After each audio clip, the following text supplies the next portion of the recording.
I guess what I want to share is a different sort of perspective because of two things. One is I've attended past Bersih, which was very different. It was an atmosphere of fear.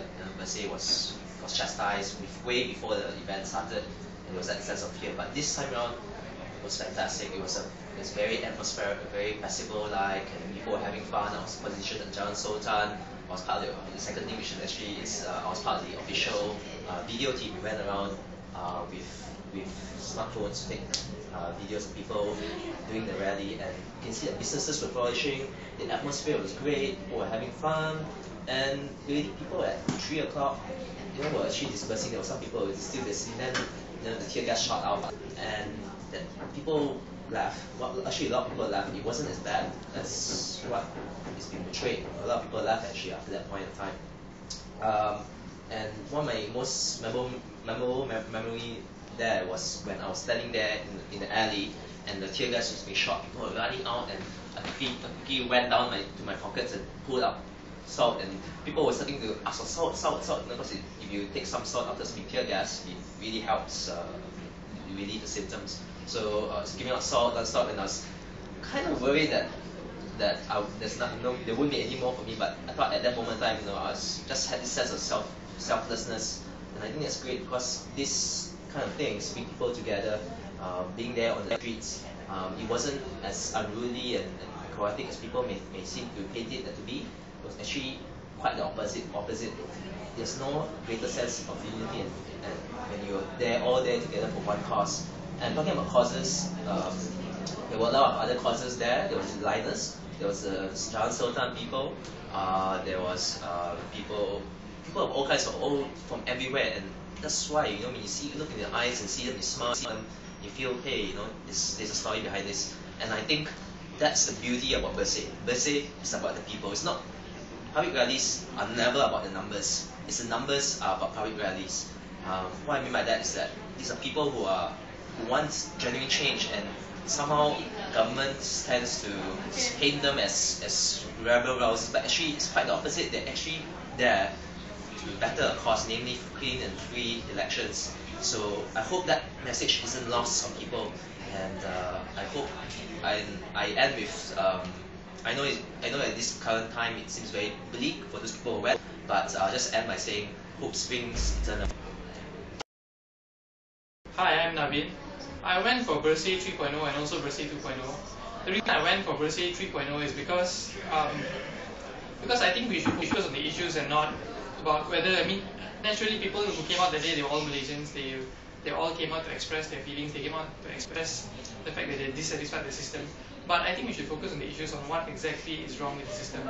Firstly is the fact that the EC chairman and deputy chairman are both UMNO members. We should not lose track of. We should not lose track of this, and we should pressure them to resign and put more responsible people in charge. And secondly, is also the fact that the dilution of votes. Like a place like Putrajaya, which has one constituency, only has about 6,000 voters, while other places have in excess of 10,000 or 12,000 voters, and that's not a fair representation of voters in Malaysia.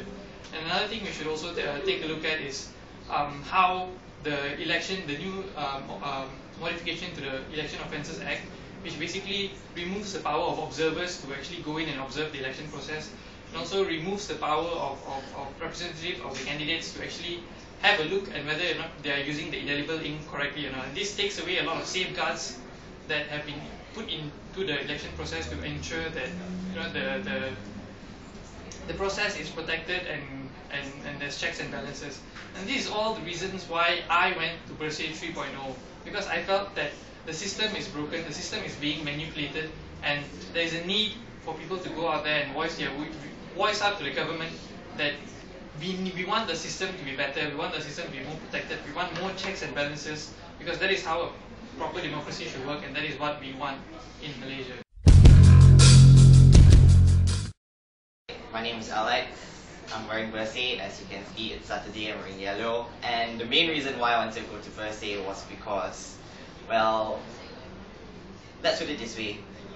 All Bersih needed was just a DJ, and it would have been the biggest street party that KL has ever seen. Yeah.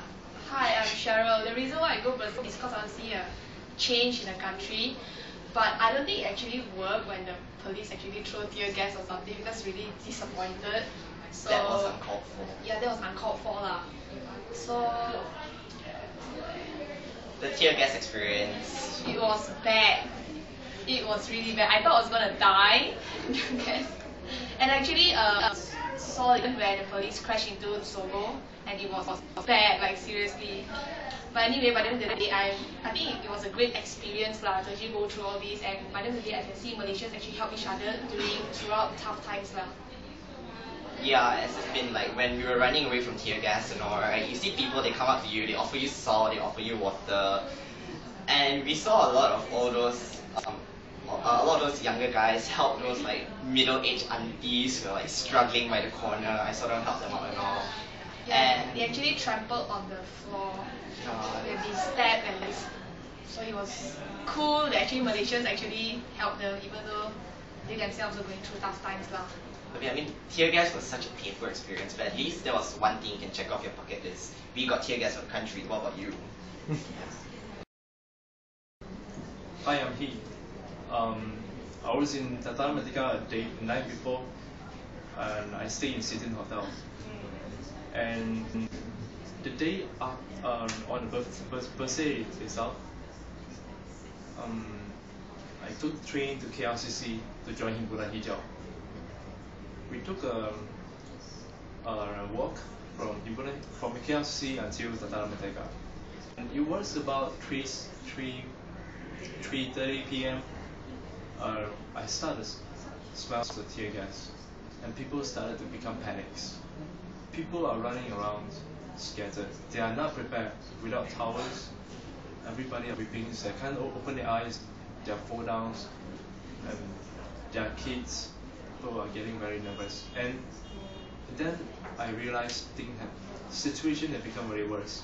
So I run back to my hotel, City Hotel, which is just behind the Masjid Jamal LRT stations. So I went back to my hotel. I stay in the lobby. I have some drinks because I'm well aware that I'll be safe inside the hotel because it's a private property. So half an hour later, there was about 3 to 4 policemen came in. One of them saw me, pointed at me, and asked me to follow them. So he grabbed me by the shoulder. So I asked them why you arrest me, and you arrest me on what ground? So he was shouting, asked me to shut up and just follow him. I was really panicked because the moment he grabbed me, I left my wallet in my bag, and I was without my identifications.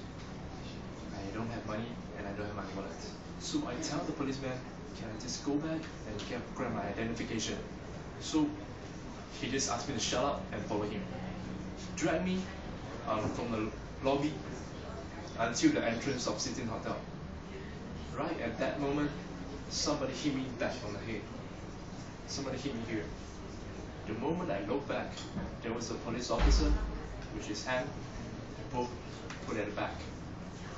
To be frank, I don't know who hit me. I don't know what hit me. The moment I get hit, I feel dizzy and my head is very, very pain.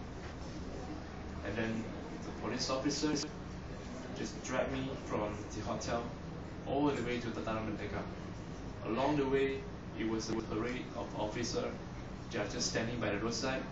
The moment they see me, they charge forward, they punch me, they kick me, and it was a disaster. So I tell the officer to grab me, ask him to calm down because I'm not going to struggle and I'm not going to run away. So I was hoping that he could somehow protect me because I didn't struggle at all and I very cooperated. He asked me to run, I run. He asked me to slow down, I slow down. So and then I was exposed. We were arrested and detained in Tata Merdeka for about an hour, and then we were sent up to the lorry, up to the truck, and they are supposed to tell us where are we going, because so that we can tell our friends, our lawyers, where are we heading to, and eventually they don't want to tell us, and they refuse our right to call our lawyers or call our friends. Still the Pulapo, that's where I was sent to. I was detained for about 11 hours. they're trying to delay us in Pulau. Call names by names, we take our details, they take our photos. Been there for 11 hours, didn't actually do anything. Well, up until they wanted to release us, it's about 3 in the morning. We got on the bus, we stayed in the bus for about half an hour. Then the bus starts to move. When the bus moved, it took the back gate, where all our friends, our lawyers and our friends waiting in the front gate. They took the back door, they go into Duke Highway, they just drop us at Jalan Juta. And that's very, because they refuse most of our fundamental rights.